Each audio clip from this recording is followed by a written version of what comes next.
At dahil usong-uso ang charcuterie board ngayon mga mamshis, ay syempre hindi rin tayo magpapahuli. Pero ito nga atin ay low budget edition lang. At syempre alam nyo naman na kapag low budget ang mga gagawin natin, dali yung takbuhan natin dyan. Budget nga sana natin dito ay 500 pesos pero may sumobra pa. At ayan naman yung mga pinagkukuha ko, yung cheese yung kay Dali na lang din, mas mura kasi yun. At dahil nga low budget lang naman ito, isang klase ng cheese lang yung ating gagamitin. Kumuha na rin ako ng mga crackers, tapos ito peanut, tapos ito naman yung parang pepero na mamurahin, 30 pesos lang kasi yan. Tapos meron na siyang dalawang flavor, strawberry at chocolate. At para naman sa prutas, hindi na tayo lalayo. Meron din kasi dito si Dali. Etong apple ay 22 pesos at 8.50 naman itong orange. Usually naglalagay sila ng grapes pero hindi na tayo maglalagay nun mga mamshis kasi nga low budget lang naman tayo. At sasamahan na rin natin yan ng wine, 159 pesos lang to. Natikman ko na rin kasi to at nasarapan nga ako. Kaya ito na lang din yung ipapartner ko sa gagawin natin. Tapos ito naman hindi siya kasali sa budget natin. Pinakita lang to sa akin ni ate kasi daw meron silang bagong flavor.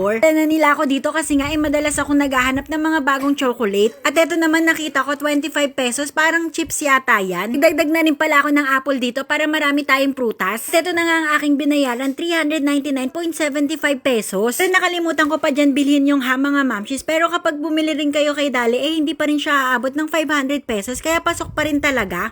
At ito namang cheese, dalawang klase ng hiwa yung gagawin ko. Etong una yung pa-cubes. Dahil nga isang klase lang ng cheese yung gagawin natin, magkaibang hiwa na lang. At hindi ko nga ine-expect na masarap rin pala yung cheese ni Dali. Hindi siya nalalayo sa kilalang brand mga mamshis, parang mas masarap pa nga ito. At mas mura rin yan, parang nasa 42 pesos ata. Kids ko kasi mga mamshis, talaga naman napakahihilig mamapak ng cheese. Tapos yung gusto nila, yung mga ganitong regular na cheese lang. Kaya ito sigurado, mas maunang mauubos itong cheese na to dito sa charcuterie board na gagawin natin. Dito ko naman siya assemble sa aking wooden board na nilagyan ko lang ng parchment paper or yung baking paper. At ito naman mga mamshis, first time ko lang itong matitikman at ganito pala yung itsura niyan. Akala ko nga hati-hati na siya kaya ako na lang yung nagputol. Tapos ayan, hinalera ko lang siya dyan. At para magkaroon ng ham ay naghagilap na lang ako dito sa ref namin at meron pa nga akong nakita dito na tira. Pakitong ham na to kaya ang ginawa kong hiwa ay pa-dice na lang. Ito namang apple, binalatan at in-slice ko lang siya ng maninipis. At itong orange naman ay binalatan at hinimay ko lang. Isa nga lang yung apple na nagamit ko dyan mga mamshis kasi parang hindi na siya magkakasya. Tapos ayan, nilagay na natin itong mga peanuts at itong crackers. Itong ang crackers na to mga mamshis para siyang yung fita. Super mura lang yan, nasa 6 pesos lang. Tapos tingnan nyo, ang dami ng laman. At ilalagay na rin natin itong bread pan. 2